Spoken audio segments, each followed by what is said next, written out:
মুসলমানের সবচেয়ে মূল্যবান ইবাদত সেটাই হলো সালাত, সেটাই হলো নামাজ। আল্লাহ রাব্বুল আলামিন কোরআন শরীফের মধ্যে বলেন আকিমুস সালাত ওয়া আতুজ যাকাত, তোমরা নামাজ প্রতিষ্ঠিত করো, নামাজ প্রতিষ্ঠিত করো এবং তোমরা যাকাত প্রদান করো। আল্লাহ রাব্বুল আলামিন কোরআন শরীফের ভিতরে তিনটা ফাসাল বর্ণনা দিয়েছেন। একটা ফাসালের নাম হলো তুলে মুফাসসাল, একটা ফাসালের নাম হলো ওয়াসতে মুফাসসাল, একটা ফাসালের নাম হলো কাসরে মুফাসসাল। কোরআন শরীফের মধ্যে 7টা জুজ বর্ণনা আছে, কোরআন শরীফের ভিতরে 30 পারা আছে, কোরআন শরীফের ভিতরে 540টা রুকু আছে, কোরআন শরীফের ভিতরে 114টা সূরা আছে, 6666টা আয়াত মহান আল্লাহ রাব্বুল আলামিন বর্ণনা দিয়েছেন। ইসলাম দরদি ভাইরা আমার, এক একটা বিষয় আল্লাহ একবার বলেছেন, কোন বিষয়টা আল্লাহ দুবার বলেছেন, কোন বিষয়টা আল্লাহ 10 বার বলেছেন, কোন বিষয়টা আল্লাহ 20 বার বলেছেন। কিন্তু এই নামাজের বিষয়টা আল্লাহ রাব্বুল আলামিন কোরআন শরীফের মধ্যে 83 জায়গায় বর্ণনা দিয়েছেন আকিমুস সালাতা, তোমরা নামাজ পড়ো, তোমরা নামাজ পড়ো, নামাজ প্রতিষ্ঠিত করো, নামাজ প্রতিষ্ঠিত করো। আর যেইখানে আল্লাহ বলেছেন আকিমুস সালাত, ওই জায়গাতেই মহান আল্লাহ রাব্বুল আলামিন বলেছেন ওয়া আতুজ যাকাত, তোমরা সালাত আদায় করো এবং তোমাদের মালের তোমরা যাকাত আদায় করো। কতই যাকাত দিতে হবে? ইসলাম দরদি ভাইরা আমার, আমরা মুসলমান হওয়ার নাতে মহান আল্লাহ রাব্বুল আলামিন আমাদের উপরে কিছু বিধি বিধান আল্লাহ নাযিল করেছেন। তাই নবী আমার হিরা গুহাতে চলে গেলেন, আল্লাহর ইবাদত বান্দেগি করতে লাগলেন, আল্লাহর ধ্যান করতে লাগলেন, আল্লাহর জিকির আজকার করতে লাগলেন। একদিন নয়, দুদিন নয়, এক মাহিনা নয়, 2 মাহিনা নয়, আল্লাহর নবী পুরা 6টি মাহিনা ওই হিরা গর্তের ভিতরে কাটিয়ে দিলেন। 6 মাহিনা পর জিবরাইল সাল্লাম নাযিল হলেন, 30 পারা কোরআন নিয়ে আল্লাহর নবীর উপরে। আল্লাহর নবীর সামনে এসে বললেন ইয়া মুহাম্মদ ইকরা, ইকরা ইয়া মুহাম্মদ, মুহাম্মদ তুমি পড়ো। আল্লাহ নবী তো লেখাপড়া জানতেন না, স্কুল কলেজে উনি তো পড়েননি। এমনি তো কেউ কাহিন বলেছে, এমনি কেউ জাদুঘর বলে দিয়েছে, কেউ আবার গণক বলে দিয়েছে, কেউ কবি বলে দিয়েছে। লেখাপড়া না করতেই আল্লাহ রাসূল স্কুলে পড়লেন না, কলেজে পড়লেন না, কিন্তু মক্কার কাফেররা কেউ কেউ বলল আনতা শাহির, তুমি হলে জাদুঘর। আবার কেউ বলে দিল আনতা কাহিন, তুমি হলে গণক। আবার কেউ বলে দিল তুমি কবি। তাহলে বলেন তো, একটা লোক কোনোদিন পড়লো না, এই বাবার কবি কেমন করে হলো? কবিতা কেমন করে লিখলো? কবিতা কেমন করে তৈরি করলো? এ কোনোদিন জাদু শিখলো না। অতএব জাদুঘর কেমন করে হলো? এ গণকেরই কোনোদিনই শিখলো না। গণক ঠাকুর কেমন করে হইল? তবুও তারা বলেছে আনতা কাহিনুন, আবার শেষ বেলাতে বলেছে আনতা মাজনুন, তুমি দিওয়ানা, তুমি পাগল। তাহলে কারা পাগল? একটু মনে মনে ভাবেন। ওরা বলছে তুমি জাদুঘর, আবার ওরাই বলছে তুমি হলে গণক, আবার ওরাই বলছে তুমি শায়ের, ওরা বলছে তুমি কবি, আবার উল্টে ওরাই বলছে আনতা মাজনুন, তুমি দিওয়ানা। তাহলে কোথায় কবি আর কোথায় দিওয়ানা? কোথায় আসমান আর কোথায় জমিন? কোথায় চন্দ্র, কোথায় পৃথিবী? ইসলাম দরদি ভাইরা আমার, তাহলে বোঝা গেল আসলে আল্লাহ নবী পাগল নয়, এরাই হলো পাগল, এরাই পাগলামো করে। যেহেতু একজনের জন্য বলছে আনতা শাইর, আবার ফির বলছে আনতা মাজনুন। ইসলাম দরদি ভাইরা আমার, আমার দিনের রাসূল সরকারে দো আলম তাজদারে মাদানী ওই হীরা পর্বতমালায় 6 মাহিনা কাটিয়ে দিলেন। আল্লাহর নবী যে নবী ছিলেন, নবুয়তির প্রমাণ এইখানেই হয়ে গেল। বলেন আপনারা তো জানেন মক্কা থেকে 3 মাইল দূরে হীরা পর্বতমালা। সেই যুগে মানুষ কম ছিল, মানুষের সংখ্যা কম, 2টা 4টা 5টা মানুষ থাকতো, এদিকে সেদিকে 2টা 4টা ঘর বাড়ি ছিল। মানুষের অত সমাগম ছিল না, বাড়ি ঘর অত বেশি ছিল না, শুধু পাহাড়ি এলাকা, জঙ্গলি জঙ্গল।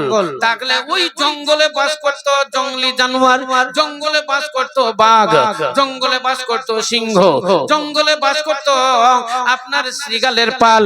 সেগুলা হলো আপনার জঙ্গলি শ্রীগাল, জঙ্গলে বাস করত কুকুর, জঙ্গলি কুকুর। তাহলে বলেন আর বাস করত সেই পাহাড়ি এলাকায় বড় বড় পাহাড়ি সাপ, মানুষ গিলে গিলে খায় যেই সাপ, একে বলে পাহাড়ি সাপ। আমার একটা জালসা পড়েছিল বর্ধমান, মোটামুটি আজ থেকে 20 বছর আগে। কাটুয়া ঘাট পার হলাম, কাটুয়া দেবগ্রাম হয়ে কাটুয়া, কাটুয়া ঘাট পার হয়ে ওই পারে দেখছি তো মেলা লোকের ভিড়। সেখানে এত লোকের ভিড় কেন? ঢুকে দিকে দেখলাম সাপ দেখাচ্ছে, সাপ তো অজগর সাপ, হ্যাঁ মানে পাহাড়িয়া সাপ। পাহাড়িয়া সাপটা চোখ ফুটেনি, 92 কেজি ওজন। এখন পর্যন্ত চোখ ফুটেনি, 92 কেজি ওজন। তাহলে বলেন চোখ না ফুটতি 92 কেজি ওজন, যদি চোখ ফুটে যায় তাহলে কত কেজি ওজন হবে? তার বয়স যদি 1 বছর হয় তাহলে কত ওজন হবে? যদি তার বয়স 10 বছর হয় কত ওজন হবে? বলেন 20 বছর যদি হয় তাহলে কত বড় হবে, কত ওজনী হবে? ইসলাম দরদি ভাইয়ের আমার, পাহাড়ি এলাকার পাহাড়ি সাপ মানুষ গিলে গিলে খায়। 6 মাস আল্লাহর নবী ওই গর্তের মধ্যে থাকলেন। সেই 6 মাসের ভিতরে কোনো বাঘ কি টের পায়নি, কোনো সিংহ টের পায়নি, কোনো ভাল্লুক টের পায়নি, শ্রীগালের পাল কি টের পায়নি, সেখানে জঙ্গলি জানোয়ার কেউ কি টের পায়নি, ওই জঙ্গলি কুত্তারা টের পায়নি। বলেন ওই পাহাড়ি এলাকার পাহাড়ি সাপ তারা কি টের পায়নি? এই গুহার ভিতরে একজন মানুষ আছে। আমরা প্রবাদ বাক্য শুনেছি, ঠিক কি বেঠিক আমি জানি না। ভাল্লুক বলে 1 কিলোমিটার দূর থেকে শুইনা বলে দেয় মানুষ আছে। 1 কিলোমিটার দূরেও যদি মানুষ থাকে তো মানুষের গন্ধ পায় ভাল্লুক, হ্যাঁ বলে মুনিশ মুনিশ গন্ধ করছে, মানে মানুষ 1 কিলোমিটার দূরে থাকলেও জানতে পারে কোন জায়গায় আছে, এর নাম হলো ভাল্লুক। তাহলে বলেন তো এই ভাল্লুক জানতে পারেনি আল্লাহ নবীর খবর ওই গর্তের ভিতরে একজন মানুষ আছে। ইসলাম দরদি ভাইরা আমার, ওই পাহাড়ি এলাকার পাহাড়ি সাপ জানতে পেরেছিল গর্তের ভিতরে একটা মানুষ আছে। ওই শ্রীগালের পাল জানতে পেরেছিল গর্তের ভিতরে মানুষ আছে। ওই কুত্তার পাল জানতে পেরেছিল এই গর্তের ভিতরে মানুষ আছে। সিংহ বাঘ চিতাবাঘ সবাই জানতে পেরেছিল এই গর্তের ভিতরে একটা মানুষ আছে। কিন্তু সেই মানুষটা এই মানুষ নয়, ওই মানুষটা হলো মহামানব। অতএব তারা সকলেই জানতে পেরেছিল আল্লাহ নবীর উপরে আক্রমণ করেনি, আল্লাহ নবীর উপরে আক্রমণ করেনি, বরং সকাল বেলা থেকে নিয়ে সন্ধ্যা পর্যন্ত একটা দল আল্লাহ নবীর গার্ড দিত। বাঘের দল এসে আল্লাহ নবীর গর্তের চতুর্দিকে ঘিরে থাকতো, কোন শত্রু যেন এখানে না আসতে পারে। সেই জন্য বাঘের পাল, একদল পাল এসে আল্লাহ নবীর গার্ড দিত। তারা চলে যেত, শ্রীগালের পাল চলে আসতো, তারা গার্ড দিত। এরাও চলে যেত, কুত্তার পাল আসতো। এইভাবে আল্লাহর নবীর তারা গার্ড দিত। ইসলাম দরদি ভাইয়ের আমার, বলেন তো বাঘে মানুষ ধরে খায়, কিন্তু সেই বাঘ মানুষের দাসত্ব স্বীকার করে তার বডিগার্ড হয়ে তার গার্ড দেয়। বলেন সেই মানুষটাকে আমাদের মতো মানুষ, তিনি হলেন মহামানব, দো জাহানের নবী, নবী কুলের শিরোমণি তাজদার মাদানী আহমদে মুজতবা মুহাম্মদ মুস্তাফা, বলুন সাল্লাল্লাহু আলাইহি ওয়াসাল্লাম। মদিনাতে কান্দেন নবী মোদের পাপের লাগি,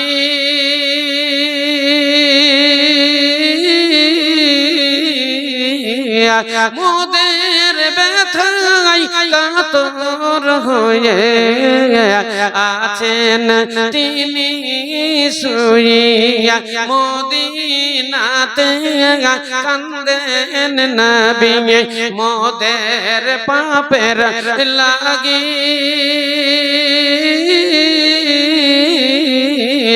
মোদের ব্যথায় কাতর হয়ে শুয়ে আছেন, তিনি শুয়ে মদিনার ভিজাই মাটি, মদিনার ভিজাই মাটি, মোর নবীজির চোখের জল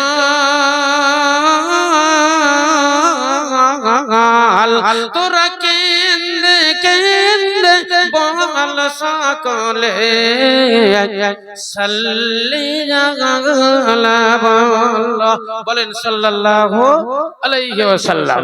দয়ার সাগর নবী আমার, দয়ার সাগর নবী আমার, ধুলার উপর শুয়ে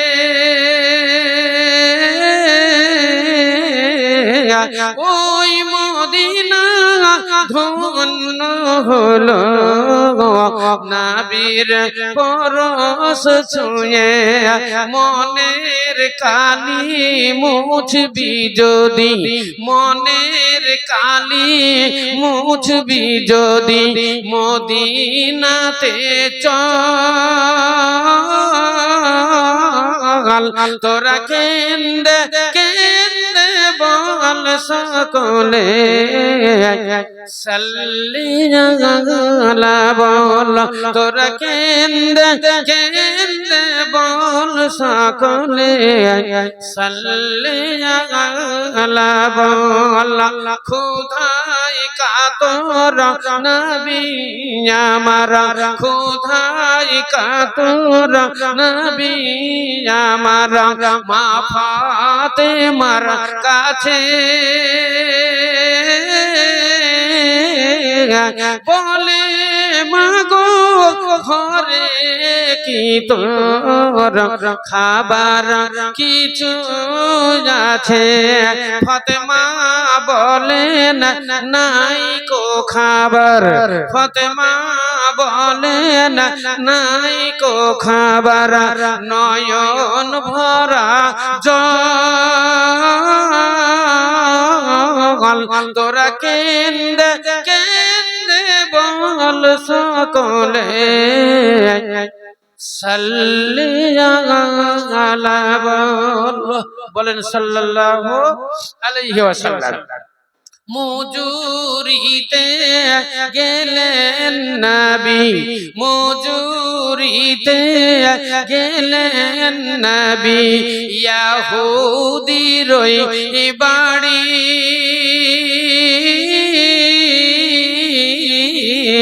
বালতি কুয়াই পড়ে গেল, ছিঁড়ে হাতের দড়ি, হাতের দড়ি ছিঁড়ে বালতি কুয়াই পড়ে গেল। ওই ইহুদি আল্লাহর নবীর উপরে সে একটা থাপ্পড় মারলো। ইসলাম দরদি ভাইরা বলেন দুঃখ কেমন, ইহুদির হাতটি ধরে, ইহুদির হাতটি ধরে বলেন নবী মোর দোষেতে মারলি রে ভাই, দোষ কি আছে তোর? দয়ার সাগর নবী আমার, দয়ার সাগর নবী আমার, ধুলার উপর শুয়ে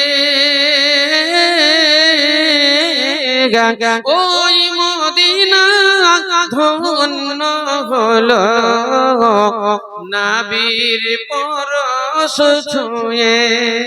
তাহলে আপনাদের বলছিলাম, যদি আপনারা মক্কা মদিনা জিয়ারতের জন্য 1 লক্ষ টাকা থাকে, আপনি যান একবার হজ করে আসেন, মক্কা মদিনার জিয়ারত করে আসেন, আল্লাহ নবীর কবরটা দেখে আসেন, হযরত আবু বকর সিদ্দিক রাদিয়াল্লাহু তাআলা আনহুর কবরটা দেখে আসেন, হযরত ওমর ফারুক রাদিয়াল্লাহু তাআলা আনহুর কবরটা দেখে আসেন, দেখে আসেন রিয়াজুল জান্নাত, দেখে আসেন গা ফাতেমার বাড়ি, দেখে আসেন হযরত আবু বকর সিদ্দিক রাদিয়াল্লাহু তাআলা আনহু আনহুর মসজিদ দেখাইছেন মসজিদে গামামা। মসজিদের নাম হলো মসজিদে গামামা। আপনারা জানেন গামামা মানে হলো বাদল, গামামা মানে হলো বাদল, মেঘ। হ্যাঁ, একবার সৌদি আরবে 3 বছর পানি হয়নি, 3 বছর, 3 বছর পানি না হওয়ার কারণে, অনাবৃষ্টির কারণে গাছপালাগুলো সব শুকিয়ে যেতে লেগেছিল, গাছপালাগুলো শুকাতে লেগেছিল, পশু পক্ষীগুলো পানির অভাবে এখানে সেখানে পড়ে মারা যেতে লাগলো, পিপাসায় মানুষের প্রাণ ত্রাহাই ত্রাহাই করতে লেগেছিল। ইসলাম দরদি ভাইরা আমার, জুম্মার দিন নবী আমার খুতবা দেওয়ার জন্য মিম্বারে চেপে গেছেন, খুতবা শুরু হয়ে গেছে, খুতবা শেষ হলো, একজন সাহাবা দাঁড়িয়ে গেল, বলছেন ইয়া রাসূলুল্লাহ, আপনি তো আমাদের নবী, আপনি ইহ জগতের নবী, পর জগতের নবী, আপনি 1,24,000 পয়গম্বরের নবী, আপনি তো সবই, ইয়া রাসূলুল্লাহ আপনি কি দেখতে পান না আজকে 3টা বছর অনাবৃষ্টির কারণে গাছপালাগুলো শুকিয়ে যাচ্ছে, পশু পক্ষীগুলো মারা যাচ্ছে, মানুষের পিপাসায় প্রাণ ত্রাহাই ত্রাহাই করতেছে, ইয়া রাসূলুল্লাহ একটু পানির জন্য আল্লাহর দরবারে দোয়া করেন। আল্লাহ নবী দোয়া করতে শুরু করলেন। ইসলাম দরদি ভাইয়ের আমার, আবু হুরায়রা রাদিয়াল্লাহু তাআলা আনহু বর্ণনা দিলেন, আল্লাহর নবী মিম্বারেই ছিলেন, পানি বর্ষণ শুরু হয়ে গেল, পানি আরম্ভ হলো, এত পানি হলো, এত পানি হলো, সাহাবারা বাড়ির দিকে যেতে গিয়ে সব ভিজে লাতাসানা হয়ে গেল, পানি বন্ধ হইল না, এক নাগাড়ে 8 দিন চলল, গোটা সৌদি আরব মক্কা নগরী ভেসে গেল। ইসলাম দরদি ভাইয়ের আমার, বাড়ি ঘরে পানি উঠে পড়ল এবং কাজ কাম সব বন্ধ হয়ে গেল। আবার জুম্মার দিন চলে এলো, জুম্মার দিনে নবী খুতবা শুরু করেছেন, ওই সাহাবা দাঁড়িয়ে গেলেন, বলছেন ইয়া রাসূলুল্লাহ আল্লাহর দরবারে একটু দোয়া করেন, পানি যেন বন্ধ হয়ে যায়, পানি যেন বন্ধ হয়ে যায়, আমাদের কাজ কাম সব ভেস্তে গেল, আমাদের কাজ কাম বন্ধ হয়ে গেল, মাঠ ঘাটে আমাদের যাওয়ার আর উপায় নাই, ইয়া রাসূলুল্লাহ আল্লাহর দরবারে দোয়া করেন যেন আকাশের পানি বন্ধ হয়ে যায়। আল্লাহ নবী দোয়া করতে শুরু করলেন, আকাশের পানি বন্ধ হয়ে গেল। ইসলাম দরদি ভাইরা আমার, ইনি হলেন আমাদের আখিরি জামানার নবী, নবী কুলের শিরোমণি, তাজদার মাদানী, আহমদ মুজতবা মুহাম্মদ মুস্তাফা, প্রাণ খুলে বলেন সাল্লাল্লাহু আলাইহি ওয়াসাল্লাম। ইনি হলেন আমাদের নবী, সেই নবীর উম্মত হলাম আমরা। আজকে দেখেন মুসলমানদের অবস্থা কি, দুনিয়ার দিকে যদি তাকানো যায়, মুসলমানদের দিকে তাকিয়ে মুসলমানের পরিচয়ই পাওয়া যায় না। ট্রেনে আমরা অনেক সময়তে চলি, বাসে আমরা চলি, ট্রেনের উপরে বসে আছি, সামনে দিকে 5 জন, আমরা সিটে বসে আছি 5 জন, ডান সাইডে বসে আছে একটা সিটে 3 জন। হ্যাঁ, মনে মনে ভাবছি এটা মুসলমান মনে হয়, আবার মনে হচ্ছে এটাই বোধহয় মুসলমান, না এটা হিন্দু, কোনটাতে হিন্দু আর কোনটা মুসলমান চিনাই যায় না, না ওদের মুখ দেখে চিনা যায়, না ওদের বেশভূষা দেখে চিনা যায়, না ওদের প্যান্ট জামা দেখে চিনা যায়। সবারই হাতে মোবাইল আর সবারই জামা প্যান্ট একই রকম, মুখে কারো দাড়ি নাই, বলেন কেমন করে চিনা যাবে কোনটা মুসলমান? ইসলাম দরদি ভাইয়ের আমার, রাস্তায় চলছে মেয়েরা ডনকিয়ার ভাবে চলছে, মেয়েরা রাস্তায় চলছে, ঘাটে চলছে, হাটে চলছে, বাজারে চলছে, বহরমপুর স্টেশনে দাঁড়াবেন, হাজার হাজার মেয়েরা চলাফেরা করছে, আপনি চিনতে পারবেন না এটা হিন্দু আর এটা মুসলমান। মেয়েদের যদি সীতাতে সিঁদুর না থাকতো, হিন্দু মেয়েদের সীতাতে যদি সিঁদুর না থাকতো, তাহলে চিনা যাইতো না, চিনা যাইতো না এটা হিন্দু না এটা মুসলমান।